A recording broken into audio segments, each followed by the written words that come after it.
Hi, boys and girls. It's Mr. Yates and Ms. Garcia, and in this video, we're going to be going over the spiral math for Tuesday, April 14th. So make sure you have your spiral math paper so that we can go over the work and the answers.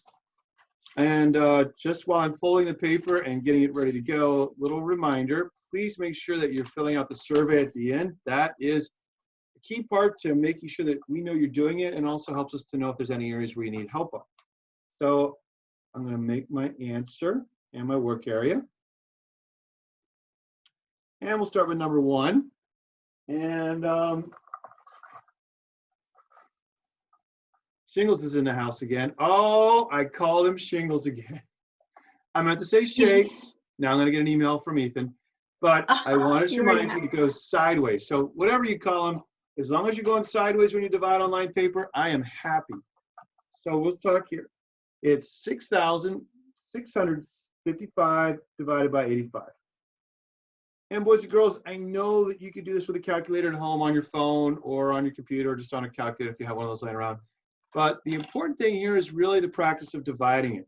We want you to be able to divide it because that's how you're tested on when you get up to, well, any grade basically, up until about 6th grade, you're going to need to learn how to divide these. So we just want to make sure you're pretty fluent at it still.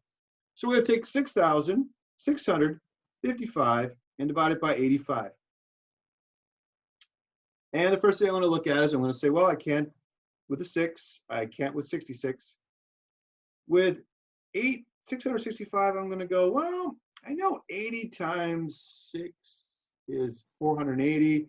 80 times 8 is 640. So you know what? I'm going to go with 8. I'm just going to round. I'm going to multiply 85 times 8. I'm going to go over here on the side, and 5 times 8 is 40 plus 4, so I'm going to get,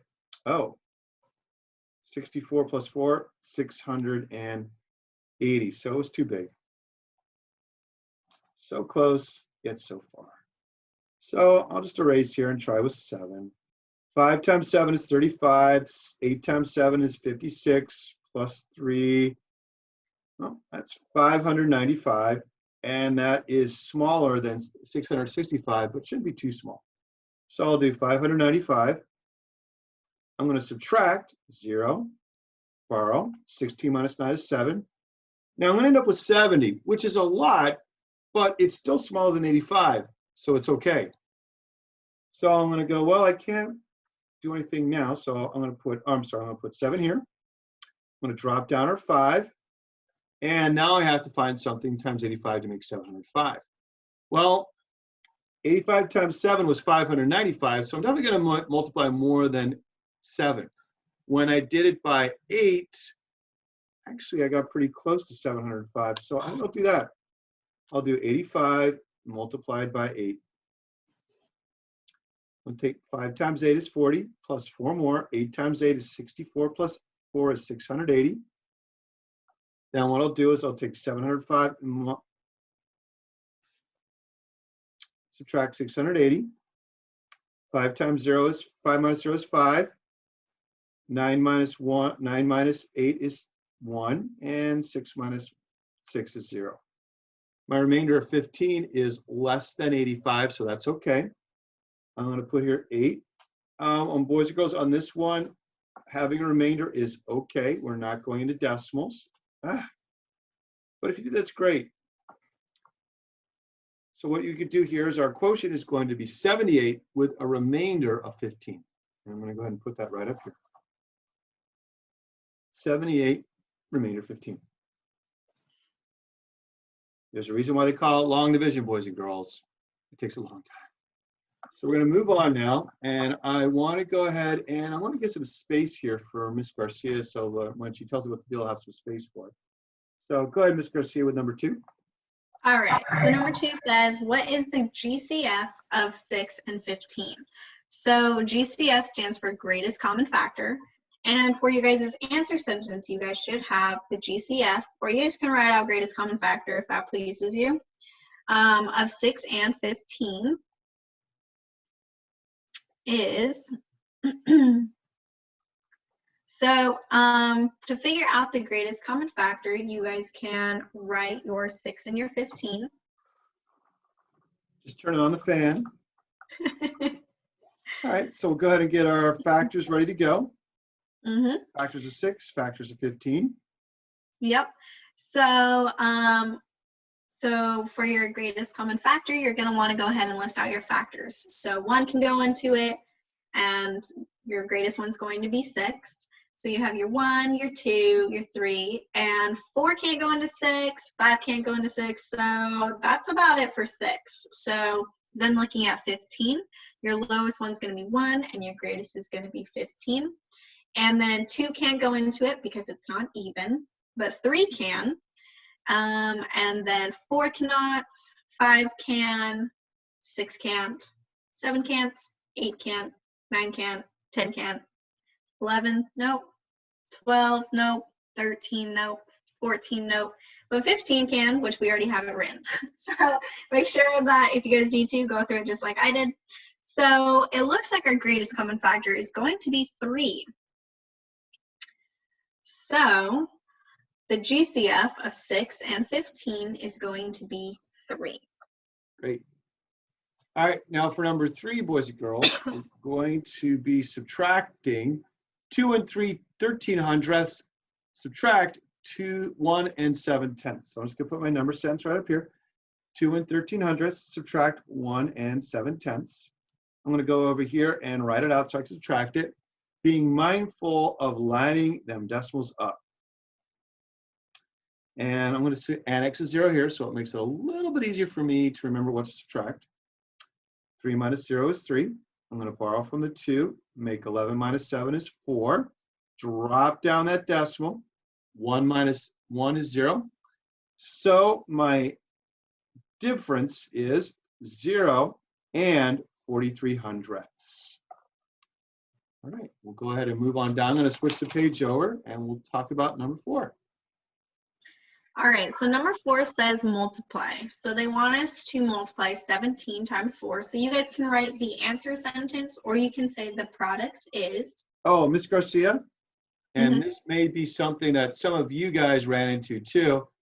There's a little tiny decimal dot on the thing, and that's probably very easy to overlook. Yeah, I did not see that. Okay, so there's actually a decimal, so it's actually 1.7 times 4.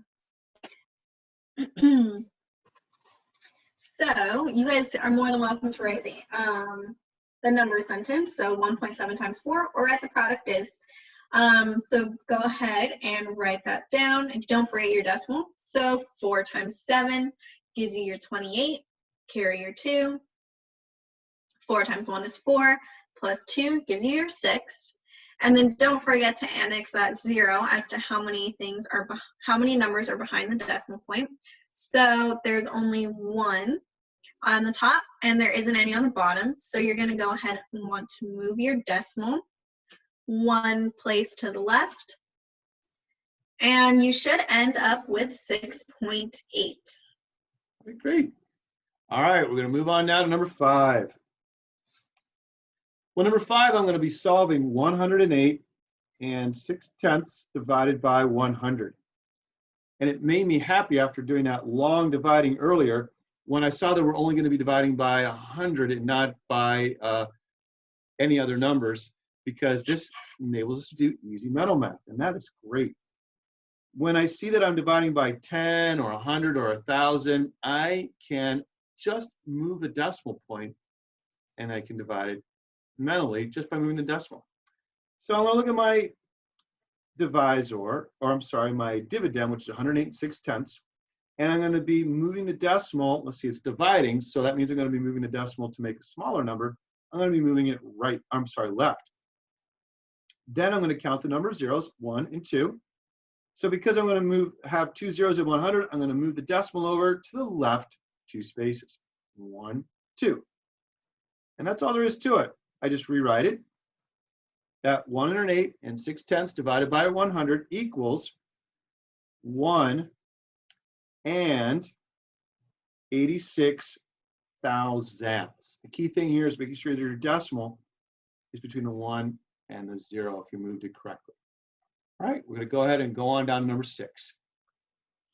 All right, so number 6 says, what is the place name and value of 7 inches? Is that inches? No, Wait. that's 7 in 6 and 723 thousandths. Oh, I was like, wait, what are, okay. So, all right, so we're gonna go ahead and start with the place name. So in your answer sentence, you should have the place name is, or you can say the place name and value of 7.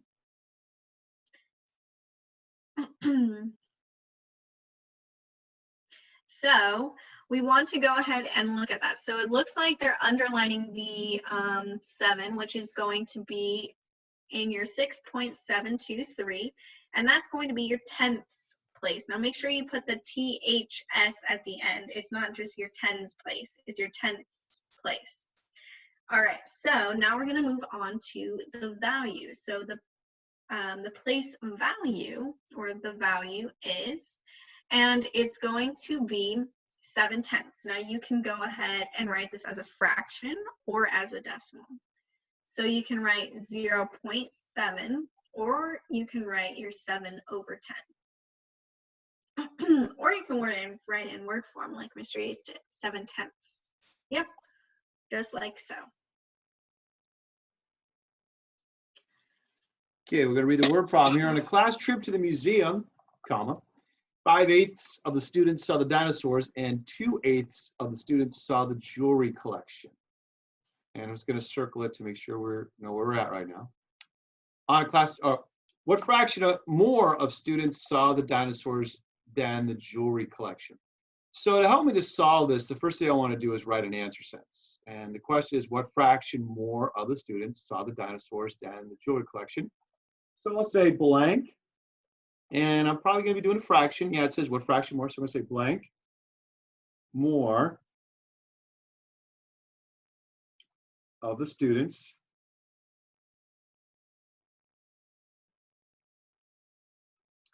instead of saying that it looks like more students saw the jewelry than the dinosaurs. So blank more of the students saw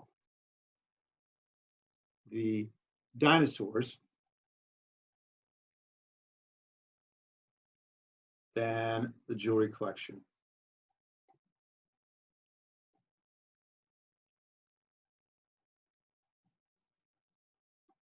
Just by reading that, boys and girls, I can tell right now that I'm going to be taking the 5/8 of the students, which saw the dinosaur collection, or the dinosaurs, and I'm going to be subtracting the fraction of students that saw the jewelry. Making sure I avoid copy errors. I'm going to only subtract my numerators. That'll get 3/8. Before I write it down into my answer sentence, I want to just check.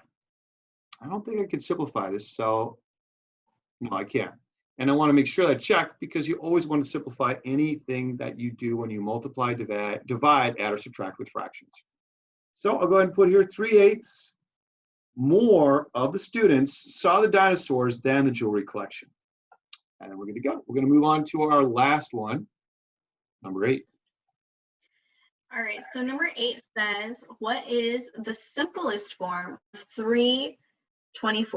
So boys and girls, I was looking over your guys' Spiral Math surveys, and some of you guys said that you guys were making simplification errors. So this is something that you guys always want to be doing on every single problem that there is a fraction. Be asking yourself, is it in simplest form? And just make sure that you guys are simplifying it all the way, because otherwise your answer will be wrong. Yep. So, all right, so you can say for your guys' answer sentence, blank is the simplest form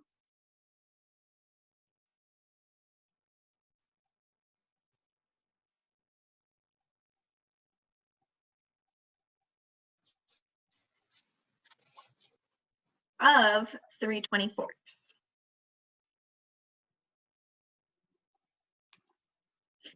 So let's go ahead and simplify this. So we're going to want to go ahead and rewrite our 3/24, and we're going to go ahead and divide that by 3, right? Because I'm pretty sure that that is the greatest number that goes into each of them.